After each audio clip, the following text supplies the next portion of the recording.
সবাইকে আমার চ্যানেলে স্বাগতম। আশা করি সবাই ভালো আছেন। আজকে ভিডিওর টপিক হচ্ছে জবানবন্দির একটা নকশা। অর্থাৎ আপনি যদি কারো জবান বা কথাবার্তা বন্ধ করে দিতে চান, বোবা করে ফেলতে চান, সে যদি আপনার শত্রু হয়, শত্রুতা করে, আপনাকে কথা দ্বারা কটূক্তি করে, বা আপনার ভয়ঙ্কর কোনো শত্রু যার জবান বন্ধ করে দিলে মনে করেন আপনার জন্য ভালো হবে, তাহলে আপনি এটা করতে পারেন। প্রথম থেকে পুরো ভিডিওটা সবাই না টেনে শেষ পর্যন্ত দেখবেন। আমার চ্যানেলটা সাবস্ক্রাইব করবেন, লাইক কমেন্ট শেয়ার করবেন। ব্যক্তিগত যে কোনো কাজের জন্য স্ক্রিনে দেওয়া নম্বরে সরাসরি ফোনে বা হোয়াটসঅ্যাপে যোগাযোগ করে যে কোনো কাজ করাতে পারবেন, দেশে বা দেশের বাইরে থেকে। এই ভিডিওটা শুধুমাত্র শিক্ষা স্বার্থে অন্যভাবে প্রয়োগ করার জন্য না। আমার অনুমতি সাপেক্ষে প্রথমত নকশাটা আপনাকে লিখতে হবে। ভোজপত্রের মধ্যে মেশক জাফরান কালি দ্বারা নদীর তীরে বসে লিখতে হবে, অর্থাৎ নদীর ধারেই এই কাজটা করতে হবে এবং নদীর কাছে এই পুরো প্রসেসটাই আপনি সম্পন্ন করে ফেলতে পারবেন। একা নির্জনে বসে আপনাকে নকশাটা লিখবেন।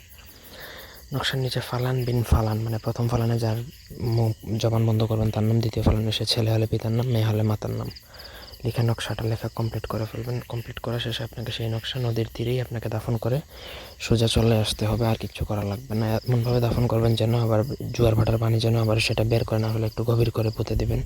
ব্যাস, আপনার কাজ শেষ। সে কিন্তু বাড়িতে আসতে আসতে কিন্তু সে বোবা হয়ে যাবে, আপনার সচক্ষেই দেখতে পারবেন।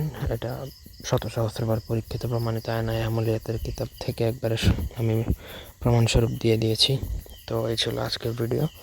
আর কোনো অংশ বুঝতে অসুবিধা থাকলে কমেন্ট করে জানাবেন। ধন্যবাদ সবাইকে। আল্লাহ হাফেজ।